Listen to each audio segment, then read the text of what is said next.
Bien, continuamos con un hueso impar del neurocráneo, un hueso plano llamado occipital, que tiene cuatro grandes partes o porciones.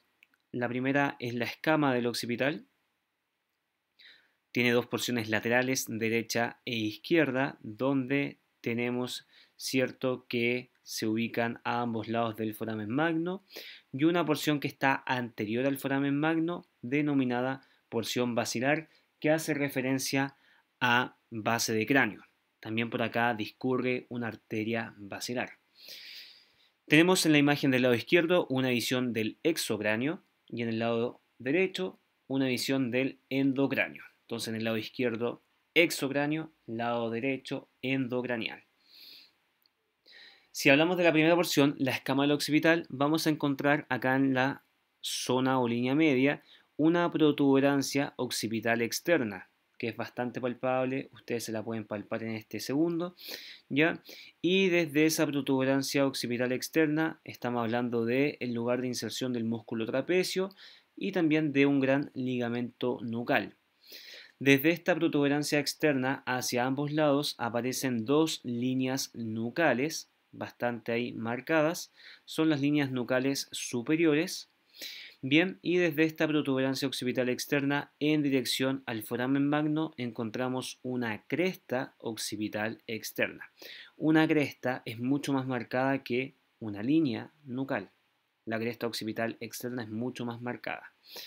Bien, acá también se inserta el ligamento nucal que forma un verdadero tabique que nos separan los músculos de la región cervical posterior en derecho e izquierda.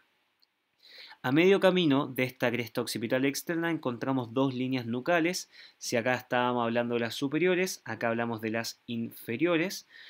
Bien, lugar donde se insertan o se fijan los músculos suboccipitales. Si nos vamos a la escama, pero en la visión endocranial, vemos lo que es la eminencia cruciforme. Tiene una forma de cruz, una eminencia cruciforme, donde acá en el centro veo la protuberancia occipital, pero ya no la externa, sino que la interna, lugar de confluencia de los senos venosos.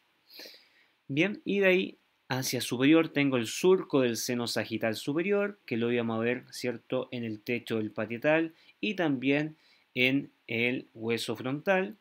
Hacia ambos lados tenemos el surco del seno transverso. Estos confluyen acá en la protuberancia occipital interna.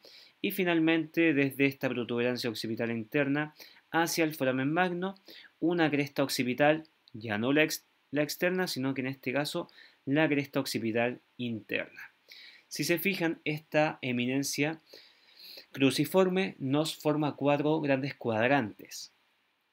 Los cuadrantes superiores derecho e izquierdo son las fosas cerebrales posteriores donde se apoya el lobo occipital y estos dos cuadrantes inferiores son las fosas cerebelosas, para que se apoye el lóbulo cerebeloso, ya el cerebelo. Eso es con respecto a la primera porción, la escama del hueso occipital. Ahora por exocranial, si nos vamos hacia los lados, encontramos la zona o región lateral del occipital que va a estar conformada principalmente por este proceso o llamado cóndilo del occipital. Tenemos un cóndilo del occipital de un lado y un cóndilo del occipital del otro lado. Este cóndilo es bastante importante porque va a articular con la primera vértebra cervical, que es el atlas. Tiene forma de huella de zapato. Bien, relacionado a este cóndilo, por posterior encontramos acá un agujero condilio, donde pasan venas emisarias o vasos emisarios que conectan, ¿cierto?, el exo con el endocráneo. Pero si nos vamos anterior y medial a los cóndilos del hueso occipital, encontramos un conducto o agujero del hipogloso. Si recuerdan el video de base de cráneo, el 12º par craneal se llama hipogloso y por esta zona, ¿cierto?, va a discurrir el nervio hipogloso, por el conducto hipogloso. Finalmente, nos queda ver lo que es la porción basilar, ya, pero antes de ver la porción basilar, fíjense que acá a ambos lados del foramen magno, en las regiones laterales, ¿cierto? Encontramos acá una especie de gancho, tanto en el lado derecho como izquierdo, y estos son los procesos yugulares del occipital. Estos procesos yugulares del occipital, cuando articulan con los procesos yugulares del temporal, forman el proceso yugular yuxtapuesto, ¿ya? Que van a generar el foramen yugular, por donde pasa el par craneal 9, 10 y 11. Estamos hablando del glosofaringio, vago y accesorio, pero también va a pasar lo que es la vena yugular interna. Si nos vamos a la parte ya anterior al foramen magno, estamos hablando de la porción basilar. Si lo vemos desde endocráneo, toda la parte basilar se va a denominar clivus.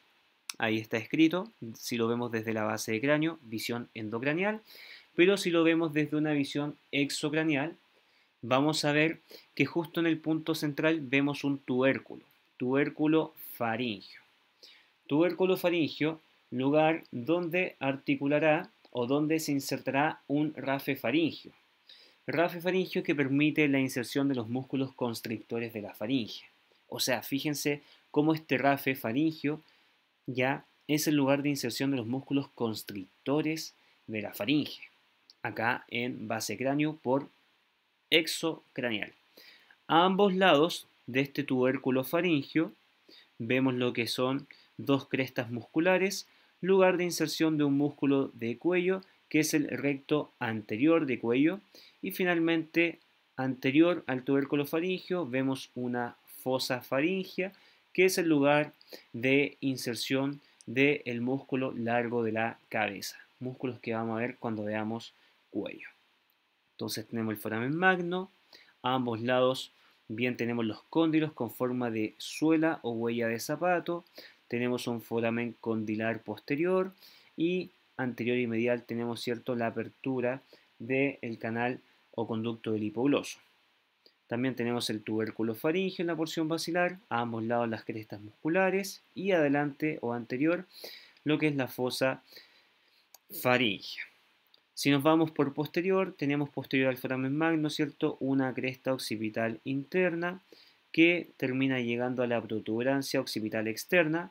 Si dije interna, perdónenme, es la cresta occipital externa que termina confluyendo en la protuberancia occipital externa. De ahí hacia ambos lados las líneas nucales superiores y a medio camino las líneas nucales inferiores. Desde una visión endocranial está la protuberancia occipital interna, cresta occipital interna, el surco del seno sagital superior con el surco del seno transverso, confluyendo, ¿cierto?, todos a la altura de la protuberancia occipital interna.